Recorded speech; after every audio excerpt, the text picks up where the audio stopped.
all week long. I couldn't wait for today because it's Thursday and that means it's time for another episode of reviewing your underwater films.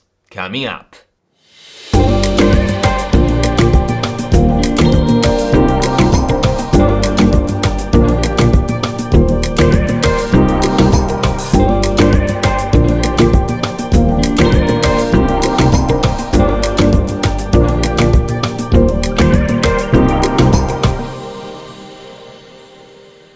Hey there underwater filmmakers, welcome back to another episode of reviewing your underwater films. It's great to see all your smiling faces again.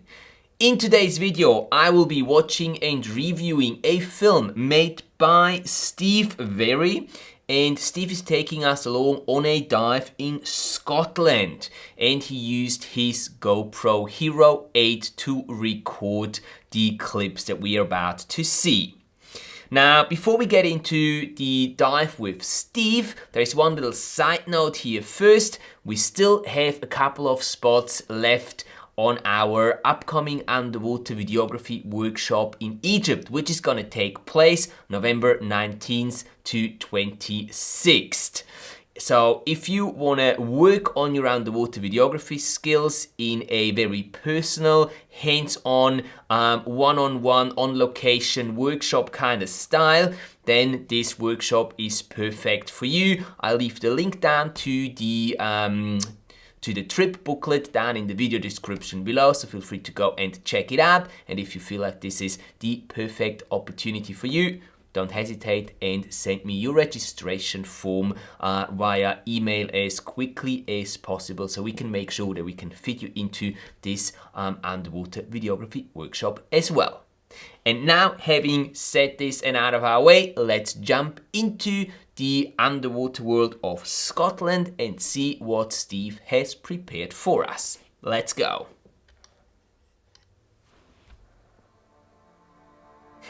I love the title, Scotland Underwater, You Will Be Surprised.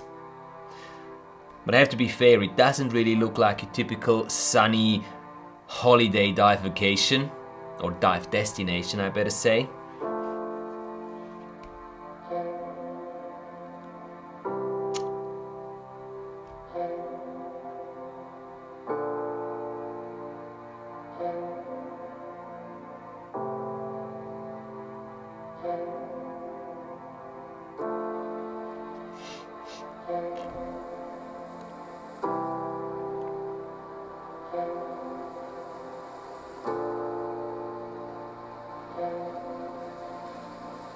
That looks pretty cool though. I've never dived in Scotland, but I would like that. That looks nice.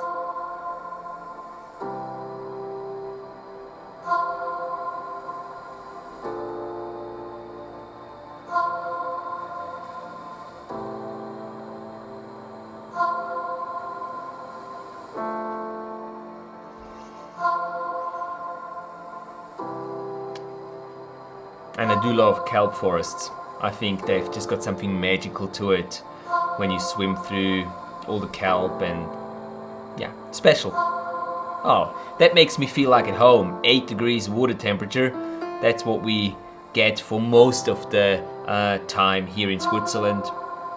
Not in summer obviously, up on the surface, but anywhere from, let's say, 10, 12, 15 meters down below. 8 is pretty normal.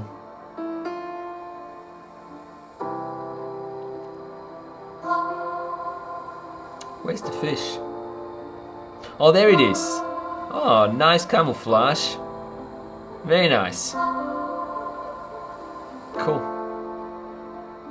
Now we got some slow motion in there too.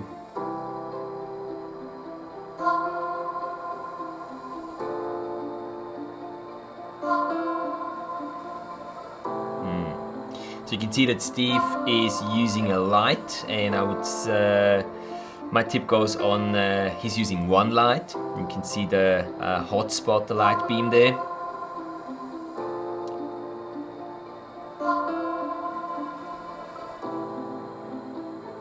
A tadpole fish, interesting. I've never heard this term before.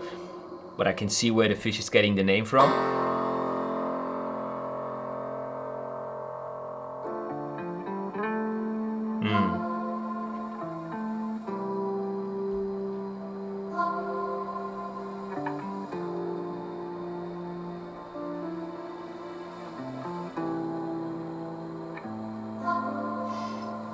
There was a bit of a odd cut there. Jump cut or something.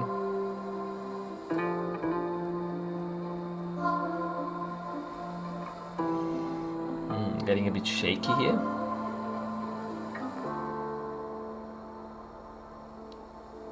Well, I guess this is a good thing that there is no beer bottles or shopping trolleys. Do you get it a lot?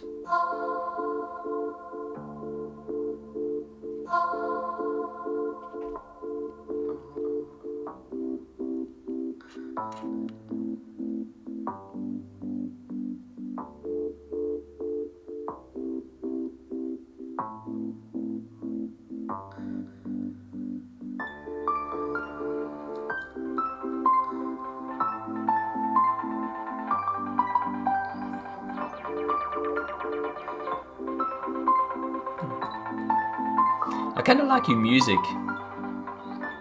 At first I wasn't so sure, but it's kind of catchy.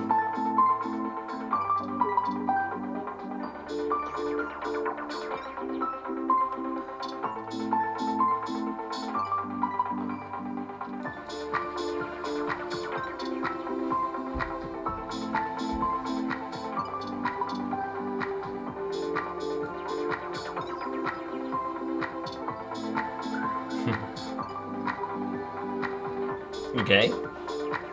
Curious now. Ah, the water droplet. It's too bad. Always check your lens.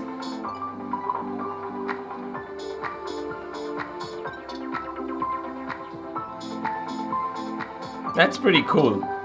You've got a ramp that lifts you up onto the boat. Fancy. Oh, look at that. How cute is this?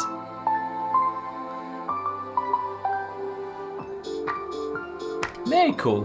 Very, very cool.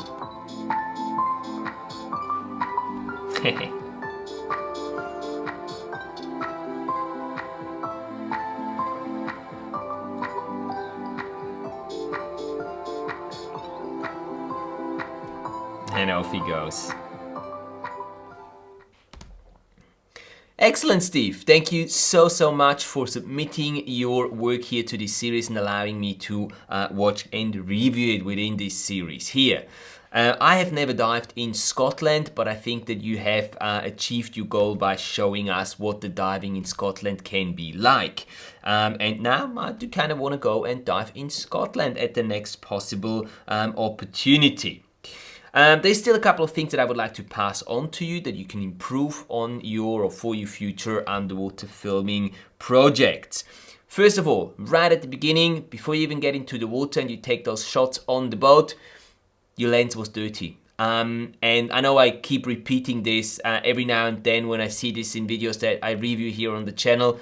Please make sure that you always check your lens before you take a clip, especially when you do it on the surface, because oftentimes there can be some dirt or anything on the lens and it just looks terrible if your lens is not clean. So always take that second or two, just check your lens, make sure it's clean. If it's not, give it a nice quick clean and then take the shots that you want to take.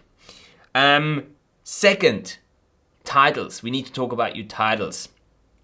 I do think it's a good idea that you use titles to structure your film and the story, which is basically you taking us through the dive, but you're giving us some extra information, you're giving us some ideas of what you're seeing underwater. So I do like that. What I don't like is the titles and the animation of the titles that you chose for this film. I think it's distracting. I would much rather have very simple, subtle titles, maybe just have them, you know, fade in and fade out, or slowly just come in from one side and go out again, but that spiraling and turning around and zooming in of the title, Honestly, my personal opinion, this is too distracting and takes the viewer's attention from the main thing that they should be looking at, which is your film and not the title per se. So keep the information, that's great, but change the way you're showing the information. Use a different style of title rather than these big distracting things that you've used in this video. I'm not sure, Steve, whether or not you were using a tray to film these clips underwater. If you were not, I would strongly recommend that you do start using a tray. Some of your clips were fairly shaky, and if you are already using a tray, make sure that you do tuck your elbows close onto your sides or into your sides and just try to give that tray and the camera as much stability as possible, holding it with both hands whenever possible. I don't really enjoy watching shaky footage, and I don't really know many people who do. In particular, sometimes it looked like you were actually looking for something while the camera was still running. So I would try to keep the camera off, and once you've spotted something that you want to capture, turn the camera on after you've positioned yourself in the right way, turn the camera on then, and then record a sequence of what you want to record. Turn the camera off again before you start turning around and moving with the camera. If you don't want to do that, at least try to cut these pieces of turning around and not really having anything in your frame out of the final movie. I think if you had cut these pieces out, you would have probably saved about a minute or a minute and a half of, well, probably about a minute of your of the length of the film that it is right now. Lastly, I want to talk about the light. You did use light. We could see that it was a one light from what I could tell, a single underwater video light that you were using. Sometimes it looked like it was like you got your hot spot in the image, and it was sort of on the left upper side where you had your light that was coming in from that side. So the right lower part of your image oftentimes didn't get any light at all. Now there's basically two ways how you can get around this, because I don't really like having a hot spot in your image, because it's very obvious then that it's not natural lighting, that you've used artificial light to light up your scene. Nothing wrong with that, but I just don't think it looks very pretty. If you can avoid it, I would always try to give it a very sort of even look when it comes to the lighting of your scenes. So as I said, two ways how you can avoid this. Way number one is to get closer to your object and reduce the field of view of the GoPro, of your camera, so that you can use that one light to light up the entire frame, everything that you see inside the frame. If this is not possible, or you don't want to go this close, then I suggest you use a second light on the right hand side. So you have two lights coming in from either side, or one light from either side, so two lights in total, and that will help you to get a more even looking lighting on your framing and on your footage. But I completely understand if you don't want to make the extra investment in a second light, but then try to just position your light in a way so that it lights up your image more evenly, getting closer, using a more narrow field of view so that the light doesn't look, or it doesn't create those hot spots, which in my opinion are not very nice to look at. That's pretty much all I've got to say for your submission here, Steve. Again, thank you very much for submitting that film. As always, I will put a link down to Steve's film and to his YouTube channel down in the video description below.